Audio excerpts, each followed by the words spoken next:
নমস্কাৰ সকলোকে পুনৰবাৰ স্বাগতম জনাইছো আমাৰ চেনেলৰ উন্নতি ভিডিঅ'লে আজি আৰম্ভ কৰিবলৈ ওলাইছো ক্লাছ 9 ৰ গণিত পাঠ্যপুথিৰ 1.4 সো এতিয়া আমি চাও 1.4 ত কি আছে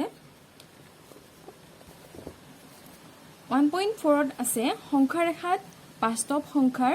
উপস্থাপন এতিয়া আমি তো আগতে গম পাই আহিছো যে সংখ্যা ৰেখা কি হয় এতিয়া সংখ্যা ৰেখাত বাস্তৱ সংখ্যাবিলাকৰ উপস্থাপন কিদৰে কৰিব পাৰো সেইখিনি আমি এই অনুশীলনীটোত চাম তো এতিয়া চোৱা তোমালোকে এইখিনি অনুশীলনীটোৰ আগত কি কি দিয়া আছে আগতে পঢ়ি চাবা ভালদৰে ডাইৰেক্ট মই উদাহৰণ গণিত এটা কৰি দিছো যেহেতু ইমান সময় নাথাকে আমাৰ ওচৰত তো চোৱা উদাহৰণ 11 ত কি আছে 5.37 7ত বাৰ আছে সংখ্যাটো 5 দশমিক স্থানলৈ অৰ্থাৎ 5.37777 লৈকে সংখ্যাৰ ৰেখাত স্থাপন কৰি দেখুৱা কি কৈছে 7 সংখ্যাটো 5 দশমিক স্থানলৈ 1 2 3 4 5 অৰ্থাৎ এই দশমিক সংখ্যাটো লাষ্টৰ 5টা লৈকে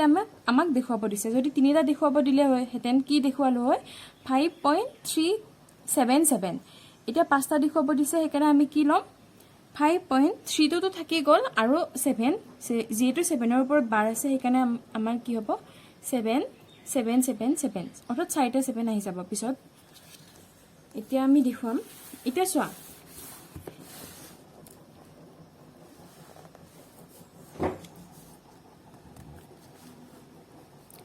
কি দিছে সংখ্যাটো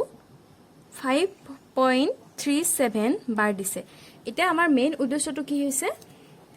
5.37 সংখ্যাটো কত থাকিব আমি সকলোৱে জানো এইটো সংখ্যা কিহৰ মাজত থাকিব 5 আৰু 6 ৰ মাজত থাকিব নিশ্চয় সকলোৱে বুজিব পাৰিছানে এই 5.37 এইখিনি জায়গাত থাকি যাব কৰবাত 5.37 আমি এই স্থানটো উলিয়াব লাগে এতিয়া তো চোৱা আমি কিদৰে কৰিম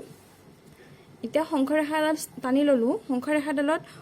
নিশ্চয় বহুত কেইটা ভাগ থাকে আমি 5.37 টো যেহেতু দেখুৱাব লাগিব অৰ্থাৎ কি দেখুৱাব লাগিব 5.37777 এটা দেখুৱাব লাগিব আৰু আছে বাৰু পিছলৈকে যেহেতু বাৰ দিছিলে 7 ৰ ওপৰত কিন্তু আমি এতিয়া এইটো দেখাম এইটো এই সংখ্যাটো কিহৰ মাজত থাকিব 5 আৰু 6 ৰ মাজত সংখ্যা ৰেখাত আমাৰ সংখ্যা ৰেখাডাল যেহেতু বহুত আগলৈকে থাকে অসীমলৈকে থাকে সেইকাৰণে আমি দুফালে কি চিন দিম এই কাৰ চিনটো দিম অৰ্থাৎ অসীমলৈকে আছে এটা আমি দিম এটা মূৰত দিম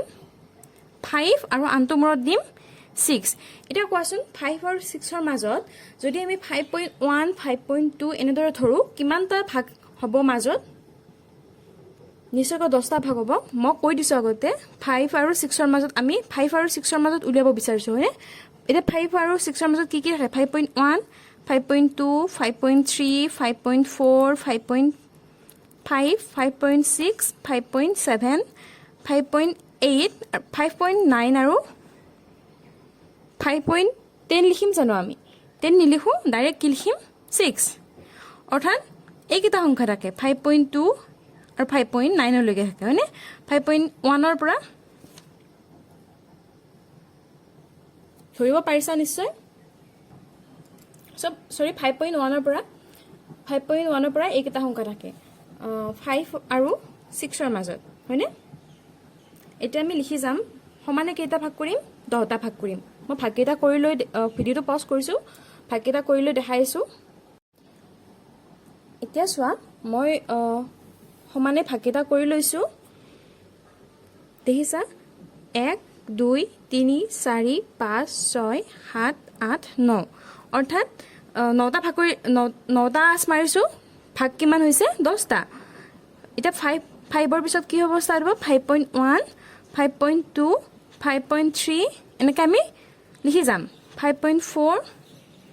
5.5 অকণ বেকাকৈ লিখিবা 5.6 5.7 5.8 5.9 আৰু এইটো 6 এতিয়া চোৱা আমাৰ সংখ্যাটো কি আছিলে 5.37 5.37 টো কিহৰ মাজত থাকিব কোৱাচোন কোনোবা ক'ব পাৰিবানে 5.37 সংখ্যাটো থাকিব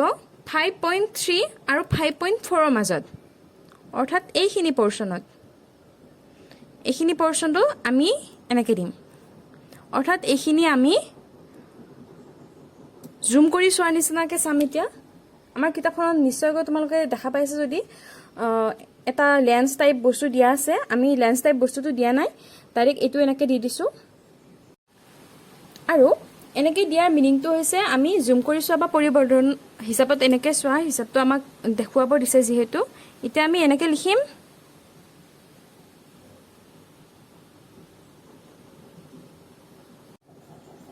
সৰি এডাল ডাইৰেক্ট আমাৰ যিহেতু সংখ্যা ৰেখাটো দীঘল হ'ব সেইকাৰণে আমি পৰিৱৰ্তনটো এনেকৈ দিব লাগিব দেই এইডাল নহয় মানে আমি এইখিনিলৈকে থাকিলেতো আমাৰ সংখ্যা ৰেখাডাল ছুটি হৈ যাব আমাৰ লিখিবলৈ বহুত আছে আৰু 10টা ভাগ কৰিব লাগিব যিহেতু তো এতিয়া আকৌ এনেকৈ লিখিলোঁ এতিয়া আমি কিহৰ পৰা ষ্টাৰ্ট কৰিম 5.3 যিহেতু 5.3 পৰা দেখুৱাইছোঁ দেখিছানে 5.3 হ'ব আৰু লাষ্টৰ সংখ্যাটো কি হ'ব 5.4 আমি এতিয়া 5.3 আৰু 5.4 ৰ মাজত কিমানটা সংখ্যা হ'ব সেইকেইটা চাম 5.3 পিছত 5.4 আছে মাজত কিমানটা থাকিব 10টা থাকিব এতিয়া আকৌ সমানে 10টা ভাগ কৰিম মই এইখিনিতে ভিডিঅ'টো আগৰ নিচিনাকৈ পজ কৰি দিছোঁ যিহেতু সময় বেছি নাই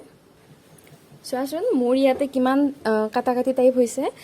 তোমালোকে কি কৰিবা আগতে 10টা ভাগ কৰি ল'বা তাৰপিছত এই আঁচডাল যে দিছা 10টা ভাগ কৰি লোৱাৰ পিছত দিবা মোৰ এতিয়া 10টা ভাগ ইমানতে হৈ গৈছে কিন্তু আমাৰ মোক এইডাল কিমানলৈকে দূৰলৈকে দিয়া গৈছিলে তো এনেকুৱা নহ'ব তোমালোকে এইডাল ইমানলৈকে দিব লাগিব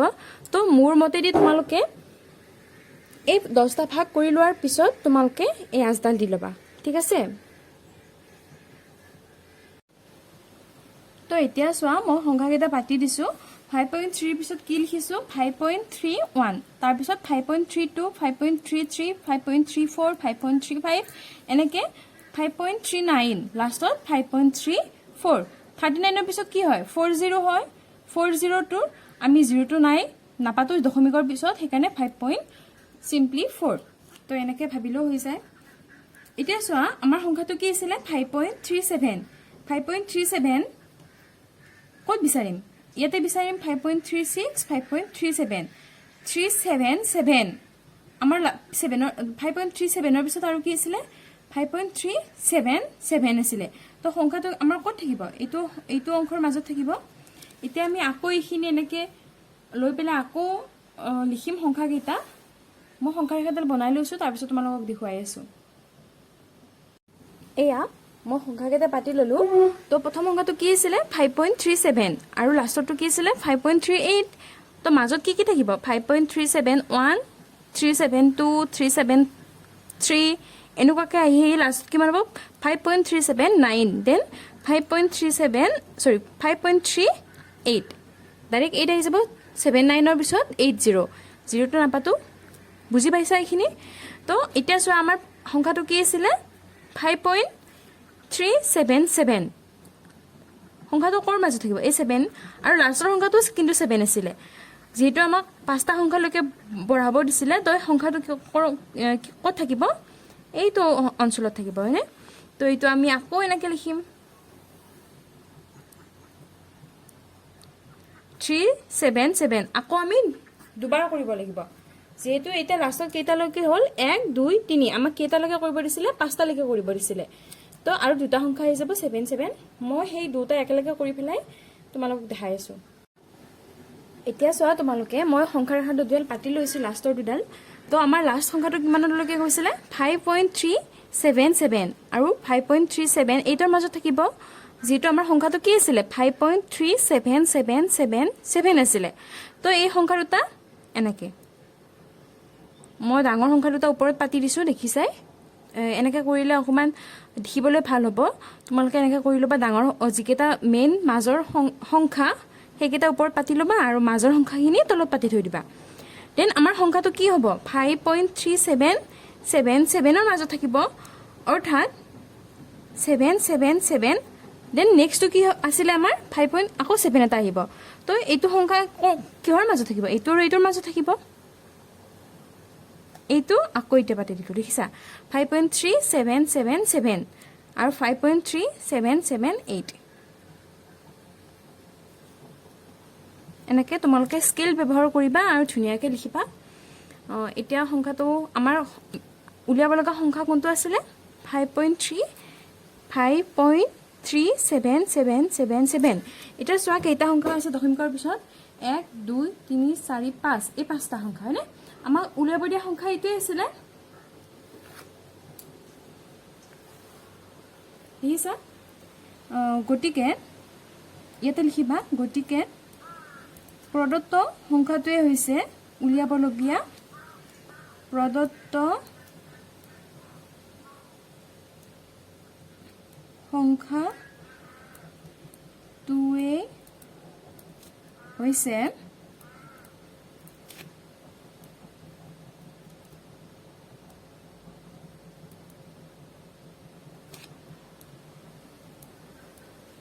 সংখ্যাৰ ৰেখাত নিৰ্ণয় কৰিবলগীয়া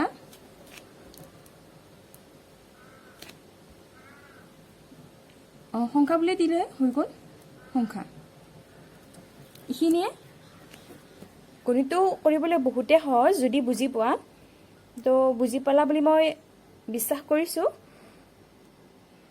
যদিহে ভিডিঅ'টো ভাল পালা তেন্তে লাইক এটা কৰি দিবা আৰু তোমাৰ ফ্ৰেণ্ড চাৰ্কেলৰ মাজত শ্বেয়াৰো কৰি দিবা নেক্সট 1.4ৰ অনুশীলনী গণিতকেইটা লৈ পেলাই মই নেক্সট ভিডিঅ'টোত আহি আছোঁ ভিডিঅ'টো চোৱাৰ বাবে বহুত বহুত ধন্যবাদ